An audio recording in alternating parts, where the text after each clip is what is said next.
আমাদের মধ্যে আমরা কেউ কেউ আছি যারা ব্যক্তিগত প্রয়োজনে হোক বা রাজনৈতিক স্বার্থকে চরিতার্থ করার জন্যই হোক আমরা আমাদের ঐতিহাসিক চরিত্রগুলোকে প্রশ্নবিদ্ধ করি। যেমন ধরুন, বিগত আওয়ামী লীগ সরকারের একটা দীর্ঘ সময় 15-16 বছরের এই সময়ে প্রেসিডেন্ট জিয়াউর রহমান সম্পর্কে আমরা যে অপপ্রচার শুনেছি, মুক্তিযুদ্ধে তার যে অবদান, এই অবদানকে পুরোপুরি অস্বীকার করা, জিয়া আন্তর্জাতিক বিমানবন্দরের নাম পরিবর্তন করে সেটা শাহজালাল আন্তর্জাতিক বিমানবন্দর করা, ইভেন এমনটা চিন্তা ভাবনা করা হয়েছিল কবর থেকে তার লাশ তুলে নিয়ে অন্য জায়গায় স্থানান্তর করা।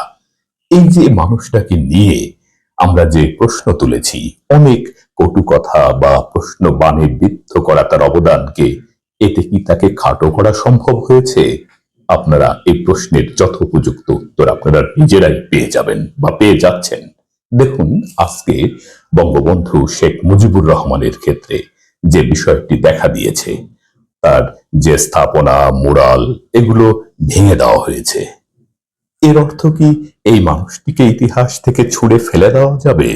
৭৫-এর 15ই আগস্টে শেখ মুজিবকে হত্যা করার পর একটা দীর্ঘ সময় কিন্তু এই দল রাজনৈতিক ক্ষমতায় ছিল না, কিন্তু ইতিহাসে কিন্তু তাকে ওইভাবে ইতিহাস থেকে তাকে কিন্তু সরিয়ে ফেলা যায়নি। ইতিহাসের একটা নির্মোহ ব্যাখ্যা আছে, বিশ্লেষণ আছে, মেজারমেন্ট আছে। ইতিহাস একটা শক্ত পরিমাপক। এখানে যার যা প্রাপ্য সেটা কিন্তু ঠিকই পেয়ে যায়। ইতিহাস তো আর এখানেই থেমে থাকবে না। আজ থেকে 50 বছর পর, 100 বছর পর, 200 বছর পর ইতিহাস তার আপন গতিতে চলতে থাকবে। যেখানে সিরাজদৌল্লা যেভাবে বেঁচে থাকে, আজ থেকে 200 বছর বা 250 বছর বা একটা লম্বা সময় পরে মানুষ কিন্তু নিরপেক্ষভাবে বিষয়গুলো কিন্তু সামনে নিয়ে আসবে।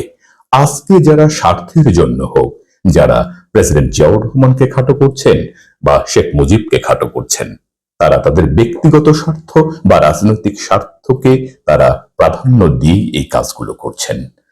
এই জন্য আমি বলি যে এই মানুষগুলোকে এই নিরপেক্ষ একটা বিচারের জায়গায় তাদেরকে রেখে দেন। ইতিহাস ঠিকই তাদেরকে তাদের উপযুক্ত জায়গায় স্থান দিবে, দেয়। এই মানুষগুলোকে নিয়ে অতিরিক্ত টানাটানি করার কিছু নেই। মানুষ তার অর্জনের উপর দাঁড়িয়ে ঠিকই স্বমহিমায় নিজের অবস্থানকে পাকাপোক্ত করে ফেলবে বা ফেলে, বা সেই অবস্থান তৈরি হয়ে আছে। আমরা ভুলভাবে বা অপব্যাখ্যা দিয়ে কোনো মানুষকে খাটো করতে পারি না। সব মানুষই তার অবস্থানে অটুট থাকবে। যেমন শেরে বাংলাকে নিয়ে কিন্তু আজকে কোনো প্রশ্ন উত্থাপিত হয় না। আবার মৌলানা ভাসানীর ক্ষেত্রে আপনি ধরুন বিষয়টি, অনুরূপ বিষয় কিন্তু, বা সোহরাওয়ার্দীর ক্ষেত্রেও আপনি বিষয়টি কিন্তু ধরুন। আমাদের যে ঐতিহাসিক চরিত্রগুলো রয়েছে, যারা রাজনীতিতে যাদের ইনভলভমেন্ট আছে, সম্পৃক্ততা আছে, প্রেসিডেন্ট জিয়াউর রহমানের দল এখনো বেঁচে আছে, শেখ মুজিবুর রহমানের আদর্শের দল এখনো বেঁচে আছে। ফলে এই মানুষগুলোকে আমরা যখন পাওয়ারে থাকি, তখন এই মানুষগুলোকে দেখা যায় এতটা ফ্রন্টে নিয়ে আসা হয়, অর্থাৎ নিরপেক্ষ জাজমেন্ট এগুলো আমরা ভুলে যাই। অন্যকে আমরা খাটো করে করে করে করে একেবারে গর্তে ফেলে দেই। ফলে এই মানুষগুলোকে বড় করতে গিয়ে এতটা বড় করে ফেলি, আমরা ভুলেই যাই যে আমাদের এই অবস্থান সর্বসময়ের জন্য থাকবে না। একটা সময় আমরা ক্ষমতাচ্যুত হব, ফলে আমরা যাকে খাটো করলাম সে আবার উঠে আসবে। আমাদের স্বার্থকে চরিতার্থ করার জন্য এই মানুষগুলোকে আমরা সামনে নিয়ে ব্যবহার করছি। কাজী নজরুল ইসলামের কথা বলি, রবীন্দ্রনাথের কথা বলি, বা আমাদের যে শিল্পাচার্য জয়নুল আবেদিন, তার ভাস্কর্য ভেঙে দেওয়া হয়েছে। দুঃখজনক, প্রচন্ড দুঃখজনক। বা অনেকের শিল্প স্থাপনাগুলো কিন্তু ধ্বংস করা হয়েছে। আমরা যারা এই যে ছাত্রদের যে মহান আত্মত্যাগ, 5ই আগস্টে তাদের যে অভ্যুত্থান, বিপ্লব, এবং আমাদের প্রধান উপদেষ্টা ডক্টর মোহাম্মদ ইউনূস যেটাকে বলেছেন আমাদের দ্বিতীয় স্বাধীনতা, এই দ্বিতীয় স্বাধীনতাকে যদি আমরা ইফেক্টিভ করতে চাই এবং আমরা যদি শক্তপোক্ত করতে চাই, এবং আমাদের যে ব্যর্থতাগুলো পূর্বে ছিল বা আমাদের যে যে চাওয়া পাওয়া, এই চাওয়া পাওয়াগুলোকে সত্যি যদি আমরা প্রতিষ্ঠিত করতে চাই, তাহলে ওই যে উনি বলেছেন যে আমরা এক সমাজ করব, যেখানে আইনের শাসন থাকবে, সুবিচার থাকবে, এই বৈষম্য ভেদাভেদগুলো কিন্তু থাকবে না। এখানে জিয়াউর রহমানকে ফেলে দেওয়া বা বঙ্গবন্ধুকে তুচ্ছ তাচ্ছিল্য করা, এগুলো কিন্তু থাকবে না।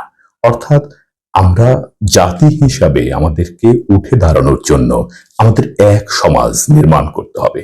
আমরা দেখেছি আওয়ামী লীগ সরকারের এই যে দীর্ঘ সময় ব্যাপী তারা ক্রমশ শুধু বিভাজন বিভাজন বিভাজন করেই গেছে একটা সমাজ, নিজের সমাজ। এখানে কেউ রাজাকার নয়, কেউ মুক্তিযুদ্ধের পক্ষের লোক, কেউ মুক্তিযুদ্ধের পক্ষের লোক নয়, কেউ জঙ্গি নয়, কেউ আওয়ামী লীগ নয়, কেউ ভারতপন্থী, কেউ পাকিস্তানপন্থী। এই যে একটা বিভাজন, এইটা কেন রে বাবা? এদেশের মানুষ তো সব এদেশের মানুষ, এই মানুষগুলোকে এক করে রাখা যায় না? আমরা ডক্টর মোহাম্মদ ইউনূসের কাছ থেকে এরকম কথা শুনছি, আশা করছি। বা এই যে ধর্মীয় হিন্দু, বৌদ্ধ, খ্রিস্টান, যে ধর্মীয় যে ব্যবধানগুলো আমাদের মধ্যে ক্রমশ আসতে শুরু করেছে, আমরা কি চাইলেই একটা অভিন্ন সমাজ তৈরি করতে পারি না? অনেক দেশেই তো, পৃথিবীর অনেক দেশেই তো এ ধরনের সমাজ নির্মিত হয়েছে, আমরা কেন পারবো না? আমাদের তো রেশারেশি দীর্ঘ সময় ব্যাপী চলেছে, এখন তো আমাদের ঘুরে দাঁড়ানোর সময়। আমরা কেন এইটা করব? আমরা অমুককে ভাঙবো, অমুককে ছুঁড়বো, অমুককে ফেলবো, এইটা কেন? আমরা সামনের দিকে এগোতে চাই। আমরা সিঙ্গাপুরের কথা বলছি, জাপানের কথা বলছি, ভিয়েতনামের কথা বলছি, পৃথিবীর উন্নত দেশগুলোর আমরা এক্সাম্পল হিসেবে টেনে নিয়ে আসছি, তাহলে আমরা পারবো না কেন? ডক্টর মোহাম্মদ ইউনূসের মতো একজন নোবেল পুরস্কার পাওয়া ব্যক্তিকে পেয়েছি, তার প্রত্যেকটা কথার মধ্য দিয়ে কিন্তু আমরা বুঝতে পারি সে কোন সমাজ নির্মাণ করতে চাচ্ছে। আমরা তাকে সহযোগিতা করি, দেখি আসলে কি হয়। আমরা এতটা হতাশ হয়েছি পূর্বের দিনগুলোতে, আমরা শুধু ব্যর্থই হয়েছি। ফলে আমরা আশার কোন বিষয় আসলে আমাদের মধ্যে ওভাবে প্রজ্বলিত হয় না, আমরা হতাশ বেশি হই। কিন্তু মনে রাখতে হবে যে একটা আশার আলো কিন্তু আমাদের সম্মুখে আছে, এবং সেটাকে আমাদের প্রতিষ্ঠিত করার চেষ্টা করতে হবে। আর ঐতিহাসিক চরিত্রগুলোকে ইতিহাসের স্থানে রেখে দেওয়া উচিত। তাদেরকে খাটো করা, ছোট করা, হেয় করা, তুচ্ছ তাচ্ছিল্য করা, এই মানসিকতাগুলো থেকে আমাদের বের হয়ে আসতে হবে, অবশ্যই বের হয়ে আসতে হবে।